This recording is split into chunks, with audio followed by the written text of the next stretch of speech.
Lord, praise the lord.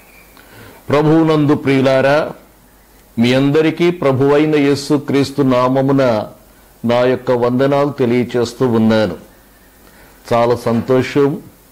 ఈ విధంగా మీతో దేవుని యొక్క వాక్యాన్ని పంచుకొనడానికి దేవుడు నాకు అనుగ్రహించినటువంటి చక్కని అవకాశమును బట్టి దేవాది దేవునికి కృతజ్ఞతాస్తుతులు వందనాలు చెల్లిస్తూ ఉన్నాను. అందరూ బాగున్నారు కదా? మనమందరం కూడా ఈ విధంగా సురక్షితంగా ఉండడానికి దేవుడు అనుగ్రహించినటువంటి కృపను బట్టి, ఆయన కనికరమును బట్టి దేవాది దేవునికి నేను కృతజ్ఞతాస్తుతులు వందనాలు చెల్లిస్తూ ఉన్నాను. పరిశుద్ధ గ్రంథం నుండి ఒక మాట నేను మీకు తెలియచేస్తాను. అపోస్తలుడైన పౌలు గారు కొరింథీయులకు వ్రాసిన మొదటి పత్రిక 16వ అధ్యాయం 22వ వచనాన్ని నేను చదువుతున్నాను. ఎవడైనను ప్రభువును ప్రేమింపకుంటే వాడు శపింపబడునుగాక. ఈ మాటలు అపోస్తలుడైనటువంటి పౌలు గారు తెలియచేస్తూ ఉన్నాడు. ఎవడైనా సరే, ఏ జాతివాడైనా సరే, ఏ భాషకు చెందినవాడైనా సరే, ఏ దేశమునకు చెందిన వ్యక్తి అయినా సరే, ఎవడైనను ప్రభువును ప్రేమింపకుంటే వాడు శాపగ్రస్తుడగునుగాక, శపింపబడునుగాక అని అపోస్తలుడైనటువంటి పౌలు గారు తెలియచేస్తూ ఉన్నాడు. ప్రియులారా, మీకు ఒక మాట జ్ఞాపకం చేస్తాను. దేవుడు ఇచ్చిన ఆజ్ఞలన్నిటిలోకెల్లా ప్రధానమైనటువంటి ఆజ్ఞ ఏమిటి అని మనం చూస్తే, ప్రధానమైనటువంటి ఆజ్ఞ ఏంటంటే ప్రభువును ప్రేమింపవలెను అనేటువంటిది ఆజ్ఞగా దేవుడు మనకిచ్చాడు. దేవుని యొక్క వాక్యములో నుండి ఒక మాట మీ దృష్టికి తెస్తాను. మార్కు సువార్త 12వ అధ్యాయంకి వస్తే 12వ అధ్యాయం 29వ వచనాన్ని నేను చదువుతున్నాను. అందుకు యేసు ప్రధానమైనది ఏదనగా అనేటువంటి మాట ఇక్కడ తెలియచేస్తూ ఉన్నాడు.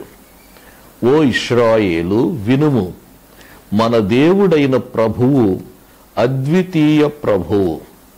నీవు నీ పూర్ణ హృదయముతోనూ, నీ పూర్ణాత్మతోనూ, నీ పూర్ణ వివేకముతోనూ, నీ పూర్ణ బలముతోనూ నీ దేవుడైన ప్రభువును ప్రేమింపవలెననున్నది ప్రధానమైన ఆజ్ఞ.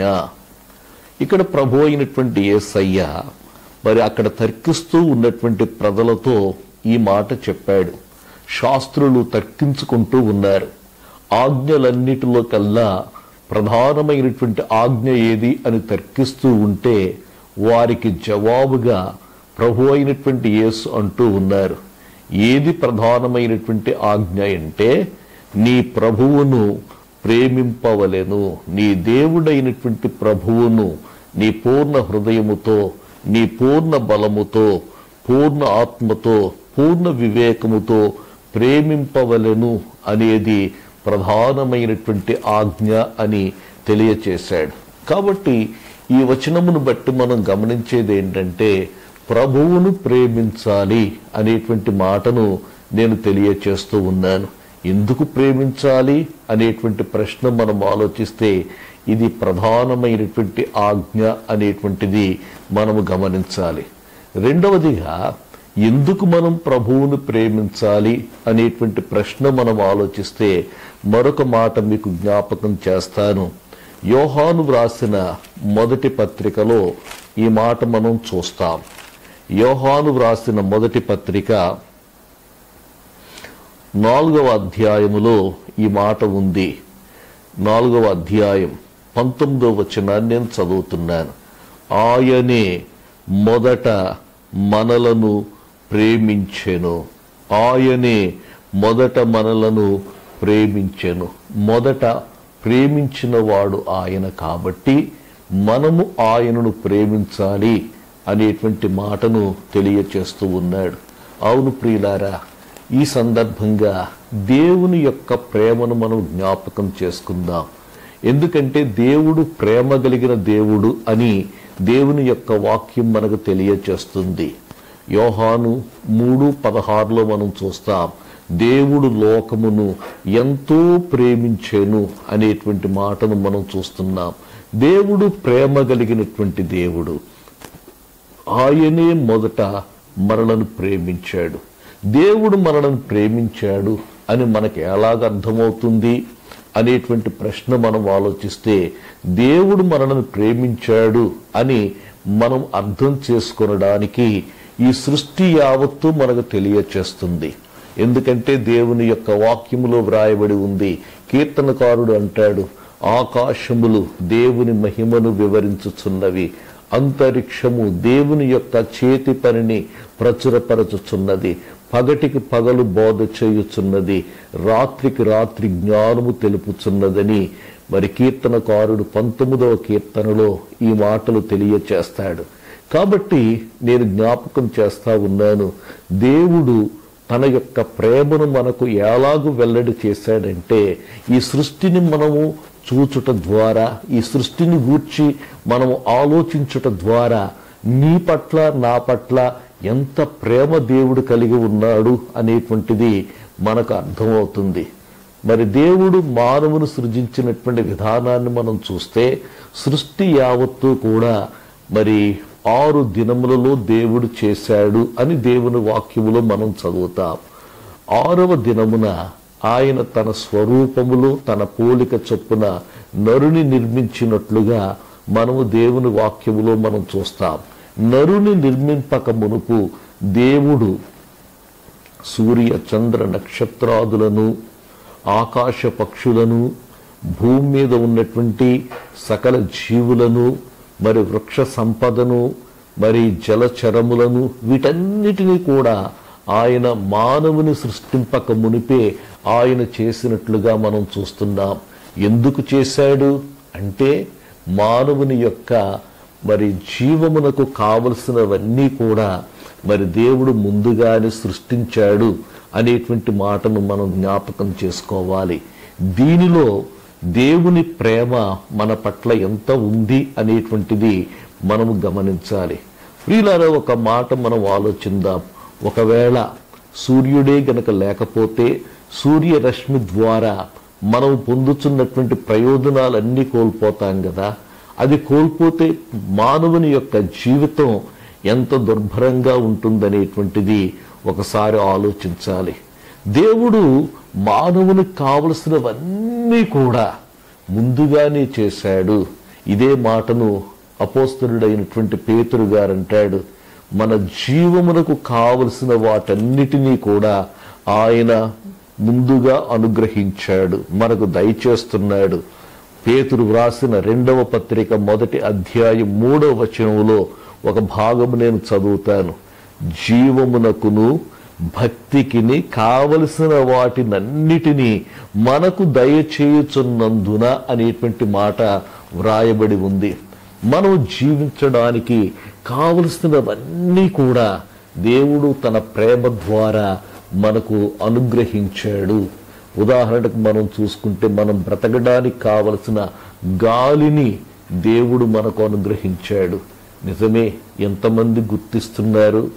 దేవుడు తన ప్రేమను బట్టి నేను జీవించడానికి కావలసిన గాలిని దేవుడు అనుగ్రహించాడు. నేను జీవించడానికి కావలసినటువంటి నీటిని నాకు అనుగ్రహించాడు. నేను జీవించడానికి కావలసిన ఆహారము నాకు దయచేశాడు. నేను జీవించడానికి కావలసిన మరి సమస్తమును కూడా దేవుడు నాకు అనుగ్రహించాడు. ఎంతమంది దేవుని యొక్క ప్రేమను గుర్తించగలుగుతున్నా?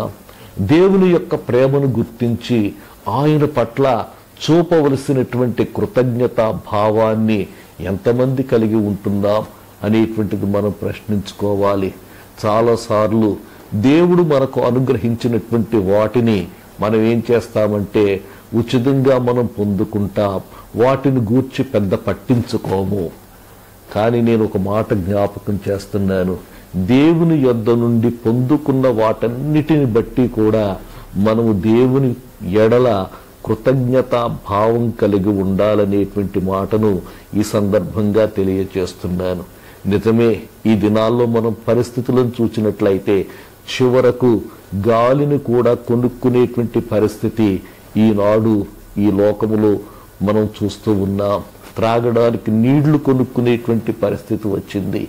అయితే ఉచితంగా అనుగ్రహింపబడినటువంటి వీటన్నిటిని బట్టి మనం ఎప్పుడైనా దేవుడు నాకు అనుగ్రహించాడు వీటన్నిటినీ, నేను ఈ లోకములో బ్రతకడానికి కావలసినవి దేవుడు అనుగ్రహించాడు అని చెప్పి దేవుని పట్ల ఏమన్నా కృతజ్ఞతా భావం మన యొక్క హృదయాల్లో ఉందా అనేటువంటిది మనం ప్రశ్నించుకోవాలి.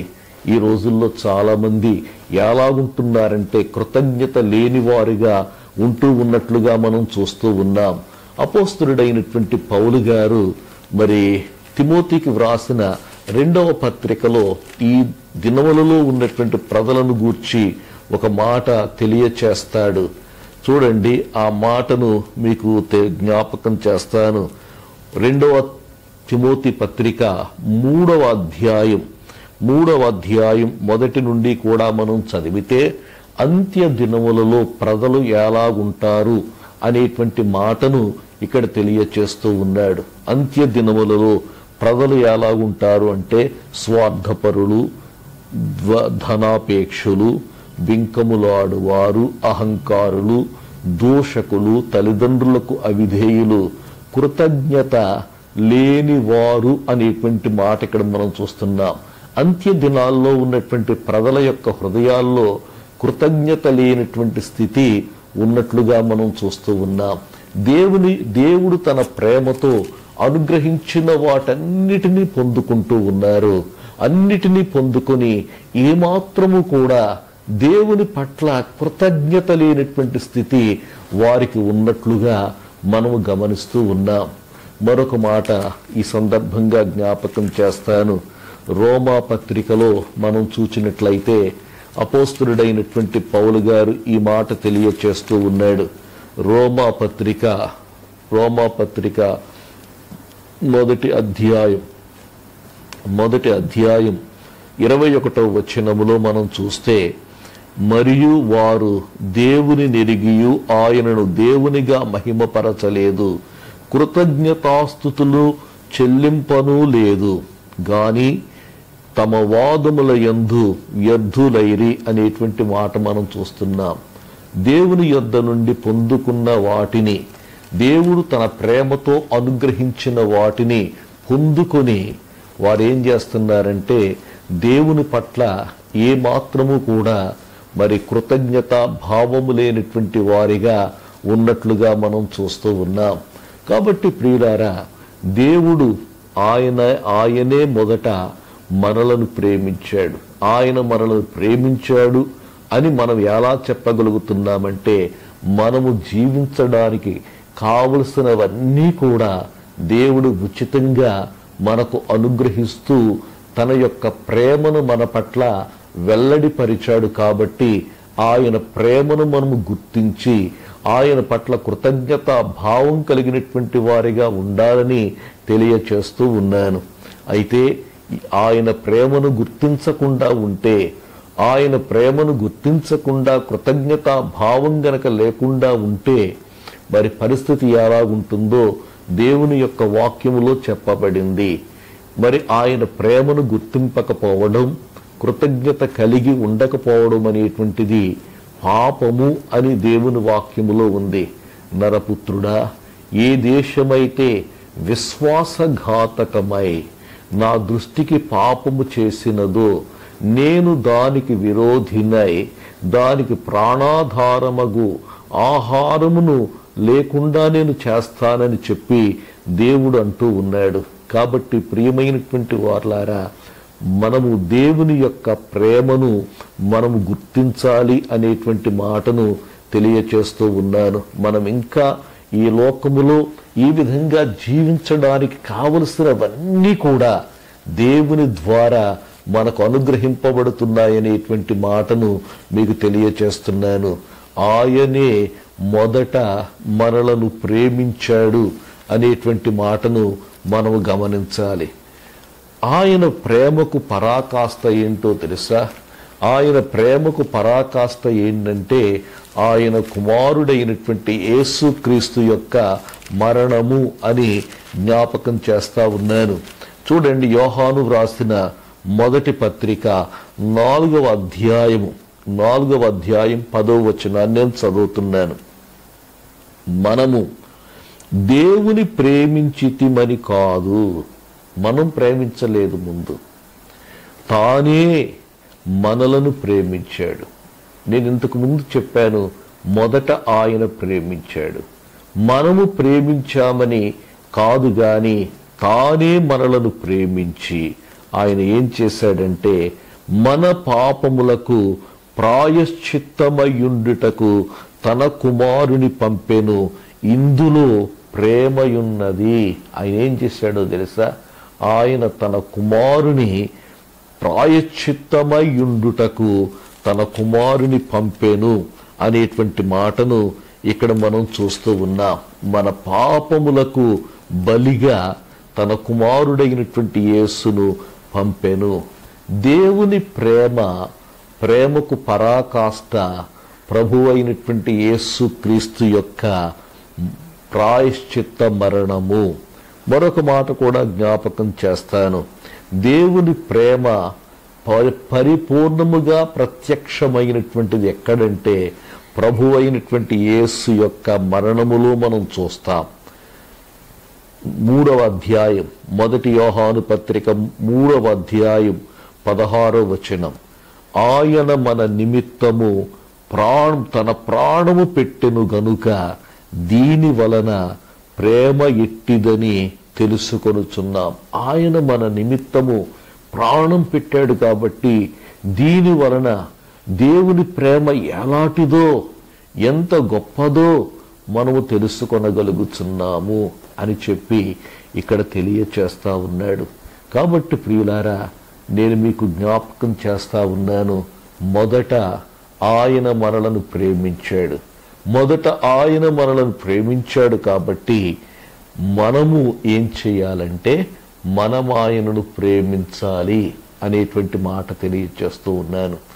మనము ఆయనను ప్రేమించాలి. 1 యోహాను పత్రిక 4వ అధ్యాయం 19వ వచనములో ఈ మాట చెప్తా ఉన్నాడు. ఆయనే మొదట మనలను ప్రేమించెను గనుక మనము ప్రేమించుచున్నాము. మనము ప్రభువును ప్రేమింపబద్ధులమై ఉంటున్నామనేటువంటి సంగతి ఈ సందర్భంగా తెలియచేస్తూ ఉన్నాను. అవును ప్రియులారా, మనం ఆయనను ప్రేమింపగలుగుతూ ఉన్నామా అనేటువంటిది ఒక ప్రశ్నగా ఈ సందర్భంలో వేసుకోవాలండి. నీవు ప్రభువుని ప్రేమింపగలుగుతున్నావా? ప్రభువును ప్రేమించుటలో ఒక ఉదాహరణ మీకు చెప్తాను నేను. ప్రభు అయినటువంటి యేసయ్య జీవించి ఉన్నటువంటి కాలంలో ఒక సహోదరి ప్రభు అయిన యేసు దగ్గరకు వెళ్ళింది. ఆమెను గూర్చి ప్రభు అయినటువంటి యేసయ్య ఇచ్చిన సాక్ష్యం ఏంటంటే, ఈమె నన్ను మరి విస్తారముగా ప్రేమించింది, అధికముగా ప్రేమించింది అనేటువంటి మాట ప్రభు అయినటువంటి యేసు ఆమెను గూర్చి అన్నట్లుగా మనము చూస్తూ ఉన్నాం. ఆ మాటలు గమనించినట్లయితే దేవుని యొక్క వాక్యములో లూకా సువార్త 7వ అధ్యాయం 36వ వచనము నుండి గనక మనం చదివితే ఒక వ్యక్తి మనకు కనబడుతుంది.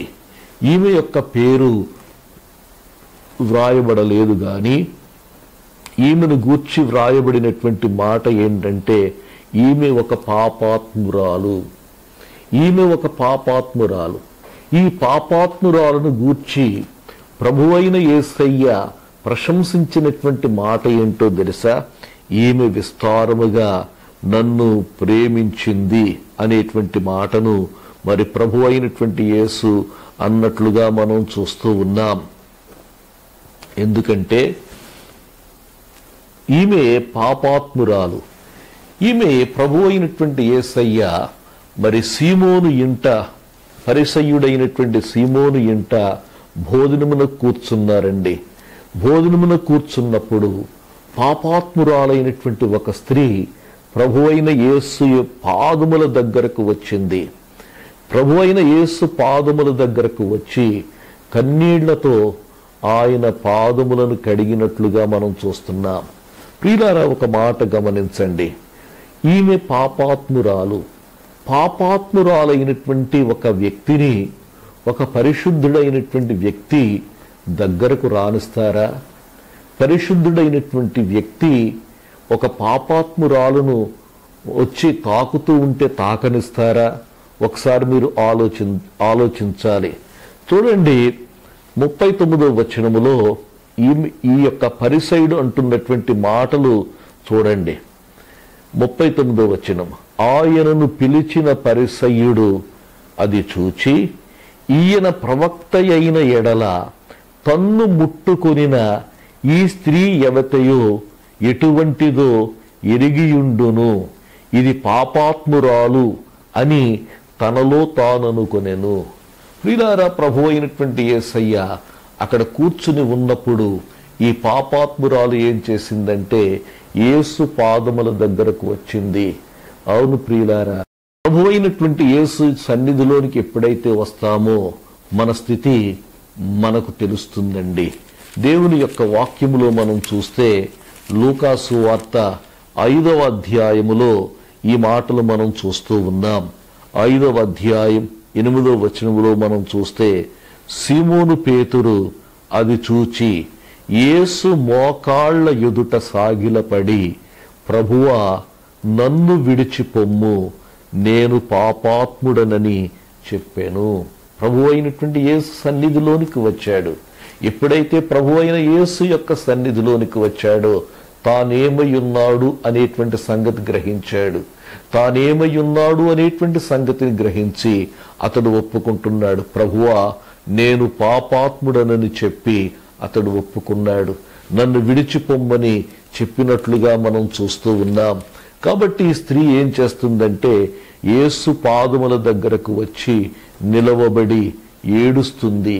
కన్నీళ్లతో ఆయన పాదములు తడిపింది.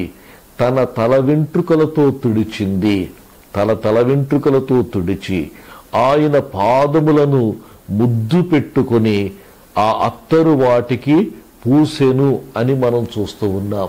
ఈ క్రియలన్నీ కూడా మనం చూస్తే ఈమె చేసినటువంటి పని ఏంటంటే యేసు పట్ల తన ప్రేమను వ్యక్తపరిచినట్లుగా మనం చూస్తూ ఉన్నాం.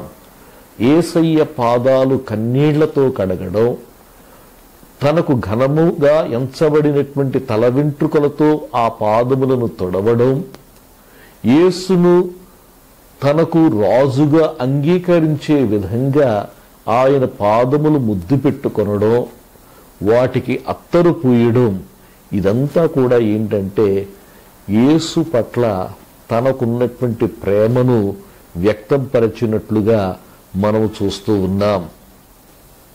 కాబట్టి 47వ వచనములో ప్రభు అయినటువంటి యేసయ్య అంటారు, ఆమె విస్తారముగా ప్రేమించింది, ఆమె అధికముగా నన్ను ప్రేమించింది. ప్రియమైనటువంటి సోదరి సోదరుడా, ఈ సందర్భంగా నిన్ను నేను ప్రశ్నిస్తా ఉన్నాను. యేసు పట్ల నీవు చూపుచున్న ప్రేమలో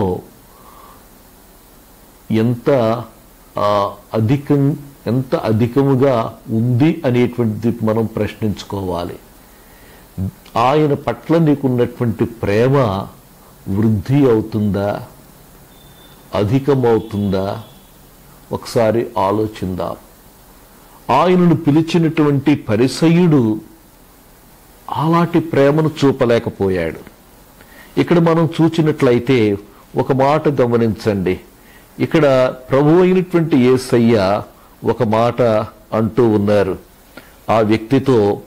44వ వచనం, సీమోనుతో ఇట్లా ఆయన ఈ విధంగా అన్నాడు, ఈ స్త్రీని చూచుచున్నావే, నేను నీ ఇంటిలోనికి రాగా నీవు నా పాదములకు నీళ్ళియ్యలేదు గాని ఈమె తన కన్నీళ్లతో నా పాదములను తడిపి తన తల వెంట్రుకలతో తుడిచెను. నీవు నీళ్ళివ్వలేదు గాని ఈమె చేసినటువంటి పని ఏంటో తెలుసా? కన్నీళ్లతో నా పాదములను తడిపింది, తల వెంట్రుకలతో తుడిచింది. నీవు నన్ను ముద్దు పెట్టుకోలేదు గాని నేను లోపలికి వచ్చినప్పటి నుండి ఈమె నా పాదములు ముద్దు పెట్టుకొనుట మానలేదు. మరొక మాట అంటా ఉన్నాడు, నీవు నూనెతో నా తల అంటలేదు గాని ఈమె నా పాదములకు అత్తరు పూసెను. ఈమె చేసిన పని విస్తారమైనటువంటి ప్రేమ. కన్నీళ్లతో పాదములు తడపడం, కన్నీళ్లతో పాదములు తడపడం. ప్రియులారా, మనం యేసు పట్ల వ్యక్తపరిచేటువంటి ప్రేమ ఏంటో తెలుసా? ఆయన ప్రేమ ఎదుట మనము వినమ్రములు కావాలి. ఆయన ప్రేమకు ప్రతిస్పందించి నన్ను ఇంతగా ప్రేమించావా ప్రభువా అని చెప్పి మనలో నుండి దుఃఖము పెళ్ళుబికి రావాలి. ఎవరూ కూడా మనలను ప్రేమించరు కదా. అలాంటిది ప్రభువు మనలను ప్రేమించాడు అంటే మనలో ఎంత విరిగి నలిగినటువంటి స్వభావం రావాలి అనేటువంటిది నేను మీకు జ్ఞాపకం చేస్తా ఉన్నాను. ఒక మాట మీకు చెప్తాను. నేను గలతీయులకు రాసిన పత్రిక అపోస్తలుడైనటువంటి పౌలు గారు గలతీయులకు రాసిన పత్రికలో ఈ మాట మనం చూస్తూ ఉన్నాం. మనం గమనించినట్లయితే పౌలు గారు అంటాడు 15వ వచనంలో, అయినను తల్లి గర్భమునందు పడినది మొదలుకొని నన్ను ప్రత్యేకపరచి తన కృపచేత నన్ను పిలిచిన దేవుడు నాలాటి వానిని ఆయన ఏం చేశాడంటే ప్రత్యేకపరిచాడు. తన కృపచేత నన్ను పిలిచాడు అనేటువంటి మాట ఇక్కడ తెలియచేస్తూ ఉన్నాడు. మరొక మాట కూడా నేను చెప్తాను. తిమోతికి వ్రాసిన మొదటి పత్రిక మొదటి అధ్యాయం 12వ వచనంలో మనం చూస్తే, పూర్వము దూషకుడను హింసకుడను హానికరుడనైన నన్ను నాలాటి వారిని తన పరిచర్యకు నియమించి నమ్మకమైన వానిగా ఎంచినందుకు నన్ను బలపరచిన మన ప్రభువైన క్రీస్తు యేసునకు కృతజ్ఞుడనయ్యున్నాను అని ఇక్కడ అంటా ఉన్నాడు. కాబట్టి ప్రియులారా, ఈమె కన్నీళ్లతో ప్రభువు యొక్క పాదాలు తడిపింది. నన్ను ఎవ్వరూ కూడా దగ్గరకు రానివ్వరు, ఈయనైతే నన్ను దగ్గరకు రానిచ్చాడు. నా యొక్క స్పర్శే వారికి అపవిత్రమని ఎంచుకునేటువంటి ప్రజలుండగా నేను తాకినా కూడా ఆయన నన్ను త్రోసివేయలేదు. ఎంత ప్రేమ ఆయన చూపించాడు చూడండి. ఈమె కన్నీళ్లతో పాదములను ముద్దు పెట్టుకొనుట మానలేదు. అంటే ఆమె ఏం చేసిందో తెలుసా? ఇంతవరకు తన జీవితాన్ని ఎవరెవరో ఏలి ఉండవచ్చు, కానీ నా జీవితానికి ప్రభువు నీవు, నా జీవితానికి ఏలిక నీవు అని ఆమె యేసయ్యను ముద్దు పెట్టుకుంది, పాదములకు అత్తరు పూసింది. కాబట్టి యేసు అంటూ ఉన్నాడు, ఈమె విస్తారముగా నన్ను ప్రేమించింది. ప్రియులారా, ఒక మాట జ్ఞాపకం చేస్తా ఉన్నాను. నీవింతవరకు ప్రభువుని ప్రేమింపకుండా ఉంటే ఆయన్ను ప్రేమించే హృదయాన్ని నీవు కలిగి ఉండాలని జ్ఞాపకం చేస్తున్నాను. ఎందుకంటే నిన్నెంతగానో ప్రేమించాడు, నిన్నెంతో ప్రేమించాడు. ఎంత మాత్రమును కూడా నిన్ను త్రోసివేయలేదు. నీవు జీవించడానికి కావలసిన సమస్తమును కూడా నీ కొరకు సమకూర్చాడు, నీ కొరకు ఏర్పాటు చేశాడు. ఆ ప్రభువుని ప్రేమింపవా? ఇక్కడ మన హృదయములో ఆయన పట్ల ప్రేమ ఉండాలండి. ఈమె ప్రేమించింది కాబట్టి ప్రభు అయినటువంటి యేసయ్య అంటా ఉన్నారు, ఈమె నన్ను ఇంత విస్తారముగా ప్రేమించింది గనుక ఆమె యొక్క విస్తార పాపములు క్షమింపబడ్డాయని చెప్తున్నానన్నాడు. ఆమె విస్తార పాపములు క్షమింపబడ్డాయి. అంత మాత్రమే కాకుండా 50వ వచనములోకి వచ్చేటప్పటికీ ఒక మాట అంటా ఉన్నాడు. అందుకాయన నీ విశ్వాసము నిన్ను రక్షించెను, సమాధానము గలదానవై వెళ్ళుమని ఆ స్త్రీతో చెప్పాను. ఒక గొప్ప మాట ప్రభు అయినటువంటి యేసయ్య అంటా ఉన్నాడు. అమ్మా, నీవు సమాధానముతో వెళ్ళు. నీ శరీరములో సమాధానము, నీ మనస్సులో నెమ్మది, నీ ఆత్మలో శాంతి. సమాధానముతో వెళ్ళు. ఎవరైతే ప్రభువును ప్రేమిస్తారో వారికి సమాధానం ఉంటుందనేటువంటి మాటను ఈ సందర్భంగా తెలియచేస్తూ ఉన్నాను.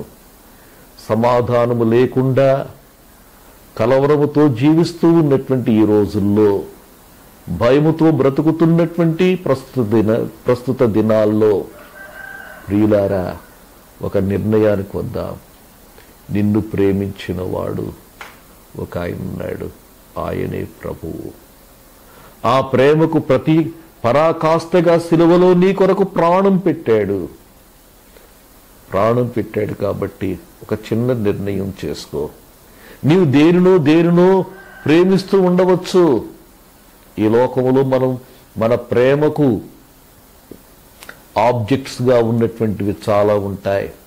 మన కుటుంబ సభ్యులను మనం ప్రేమిస్తాం, బిడ్డలను మనం ప్రేమిస్తాం, ఆస్తిపాస్తులను ప్రేమిస్తాం, మనకు ప్రియమైనటువంటి వాటిని ప్రేమిస్తాం.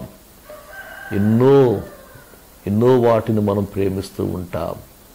అయితే మొదట ఆయన మనలను ప్రేమించాడు కాబట్టి మనము ఆయనను ప్రేమించాలి. మీరు అడగొచ్చు, ప్రేమించాలంటే ఆయన ఎక్కడున్నాడండి? ఒక మాట జ్ఞాపకం చేయనా? ప్రేమించడానికి వ్యక్తి కనబడనక్కరలేదు.